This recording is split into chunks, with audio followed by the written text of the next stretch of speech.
There are few things in life more important than a child's education. We have more than 1 million students in our city's public schools, 1.1 million, I believe. It's the largest school system in America. 1 in every 300 Americans is currently studying in New York's public schools. But it is you, our teachers and educators, who are at the forefront of our children's learning and opportunities. It is you, with the help of parents and guardians, who can make their dreams come true. Deirdre DeAngelis. Now, Miss DeAngelis is the principal of New Dorp High School on Staten Island. It's a big school. Now, Staten Island, as many of us know, sustained some of the worst damage during Hurricane Sandy, people still reeling from what they suffered still today. Among the damage was Miss DeAngelis' own home.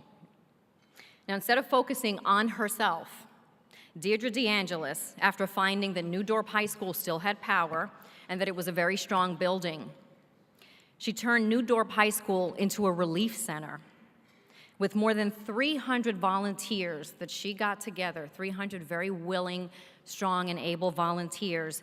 Deirdre DeAngelis and her group collected clothing, they collected supplies, they collected food. They distributed these things to people in need in this very devastated community. When Hurricane Sandy wrecked the Scholars Academy in Rockaway Beach, Queens, Principal Brian O'Connell did whatever it took to keep his school alive. And after 8 months of ceaseless toil and relentless heartbreak, O'Connell has rebuilt the school and his home, which sits just 3 spotlights away from the academy and was also nearly destroyed in the deadly storm. Sister Crapeau is known in the business side as a turnaround specialist.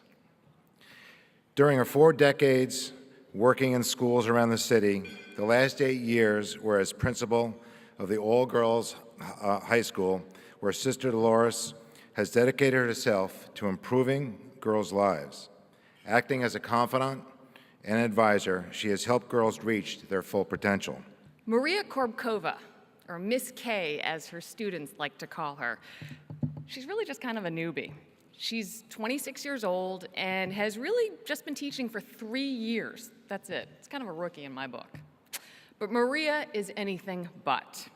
In fact, not only is she beloved by her students and their parents, she is well respected by her colleagues for her intense dedication to her job, her students, and her no-nonsense teaching expertise. And because of that, she has earned 10 nominations for this award.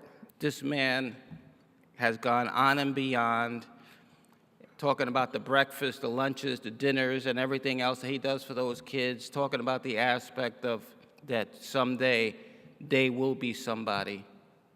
And for that reason, I'm really proud to go there every year. I guess I owe you a visit in about a week or so before the season ends. It's been a bad year. Everybody's been hurt, and all I have is a mascot. So with that being said, a superstar, Lewis. April Leon. As a teacher, she was help at-risk students. You know, the ones who couldn't make it, who just needed that one person to push them in the right direction, to show them the way, and sometimes it just takes that one person to make it happen. And she decided, I have a lot more kids I need to help. She started her own high school, Liberation Diploma High. And each and every day, she is there to help those children succeed. My mother would have been so proud to know Sandra Gittens, principal of PS 102 in Manhattan. She has been principal there for 11 years, and she has done that job with brilliance, effectiveness, and creativity. Seth Andrew. In 2005, he just set out to try to help some lives and wanted to run into some people where he could develop them into better citizens. And what that turned into is him creating a whole new vision in public school education. He created and founded the Democracy Prep Charter School here in New York in 2005, and he has grown that school to 7 other locations since then. I'm here to present Mary Ellis Blackmore with this award. And I've known her a grand total of a half hour, right? And I was handed something to read about her, but quite frankly, I folded it all over. Because when I met her and saw her and listened to her, these were just words on a page. Didn't mean anything. She was talking to the chancellor about what she does. 17 years she's been in the Bronx counseling children, and not the cream of the crop, the tough ones, the ones that's not easy to deal with. She's been doing that 17 years, giving of herself for those who need it most. Our next recipient is Joseph Usach. He grew up on Long Island, attended Hofstra, but it is in New York's public schools where he is making his mark as a middle school teacher at IS 311. Now, Joseph was nominated because of a classic act of heroism. He helped to save the life of a boy who collapsed in the school cafeteria. But when we got beyond that initial nomination note and really learned about his story, that in my mind is what really sets him apart and makes him one of our hometown heroes. This nominee is Trisha Moses. She's one of the most fantastic educators I've ever encountered.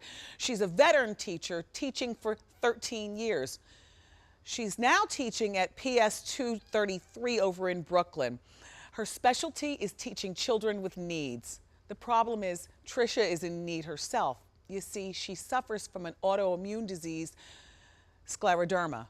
Scleroderma robs you slowly of your ability to breathe, so she desperately needs a lung transplant.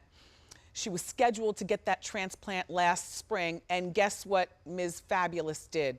She postponed the transplant so that she can be with her kids to prepare them for state exams. She's not here today. She's in Pittsburgh because she's about to get her transplant. Thank you so much. Oh, good morning, and I am honored, privileged, and this is a pleasure to accept. As Wendy mentioned, I've been teaching for 13 years at PS 233, and I had to stop suddenly because of an illness that took me. And I wanted to say thank you all to my co-workers and my administrators and to my family, first and foremost, for helping me, to keep me strong and for giving me strength through this difficult period that I'm going through. I want to tell all my kids at school and everyone at my job that I plan on returning. And I promised you all before I left that I'll get better in return, and that is my goal.